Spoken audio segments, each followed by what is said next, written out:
আসসালামু আলাইকুম everyone, welcome back to my channel বাবুই পাখির সংসার। আশা করছি যে যেখানেই আছেন অনেক বেশি ভালো আছেন। ভর্তা পছন্দ করে না এরকম লোক হয়তো খুঁজেই পাওয়া যাবে না। তো আজকে আপনাদের জন্য নিয়ে এসেছি দারুণ মজার ঝাল ঝাল চাপা শুটকি ভর্তা রেসিপি।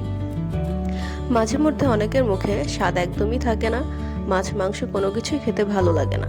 তো বাসায় এভাবে ভর্তা বানিয়ে খেয়ে দেখবেন, কখন যে এক প্লেট ভাত শেষ করে ফেলবেন টেরই পাবেন না।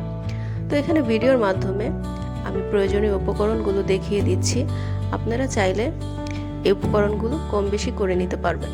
তো চলুন আর কথা না বাড়িয়ে রান্নায় চলে যাওয়া যাক। এখানে আমি পেঁয়াজ রসুন সবগুলো ভালোভাবে কেটে নিয়েছি।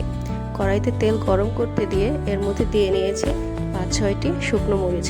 যেহেতু ভর্তাটি ঝাল ঝাল ভাল লাগে সেজন্য আমি মরিচের পরিমাণগুলো একটু বাড়িয়ে দিয়েছি। শুকনো মরিচটা হালকা ভাজা হয়ে গেলে এর মধ্যে দিয়ে নিলাম আগে থেকে কেটে নেওয়া পেঁয়াজ কুচি এবং রসুন। সবগুলো উপকরণ একত্রে দেওয়া হয়ে গেলে হালকা বাদামি করে কিছু সময় ভেজে নেব। এর মধ্যে আমি দিয়ে নিলাম সামান্য পরিমাণে তেল। তেলের পরিমাণটা একটু কমই দিবেন, কারণ তেলটা বেশি হয়ে গেলে ভর্তাটা খেতে একদমই ভালো লাগে না।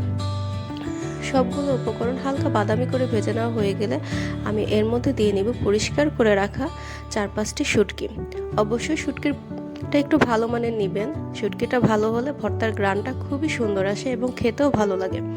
শুটকিটা এর মধ্যে দিয়ে একটু ডার্ক ব্রাউন কালার করে আবারও ভেজে নেব 2 থেকে 3 মিনিট। এই যে এই পর্যায়ে আমার শুটকিটা একেবারে ভাজা হয়ে গেছে। এখন আমি নামিয়ে ভালো করে বেটে নেব। ভর্তাটা বাটার সময় অবশ্যই একেবারে মিহি করে ফেলবেন না, একটু আধো ভাঙা থাকলেই খেতে খুব বেশি ভালো লাগে। এখন আমি ভালোভাবে বেটে নিচ্ছি।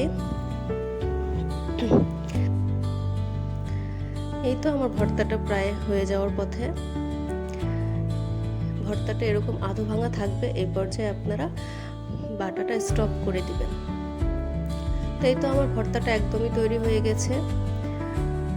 আপনারা যদি ইউটিউব চ্যানেল থেকে আমার ভিডিওটা দেখে থাকেন অবশ্যই আমার চ্যানেলটা সাবস্ক্রাইব করে দিবেন এবং লাইক কমেন্ট শেয়ার করে দিবেন। যদি ফেসবুক পেজ থেকে দেখে থাকবেন অবশ্যই পেজটি ফলো করে দিয়ে রাখবেন। এতক্ষণ আমাদের ভিডিওটি দেখার জন্য অসংখ্য ধন্যবাদ।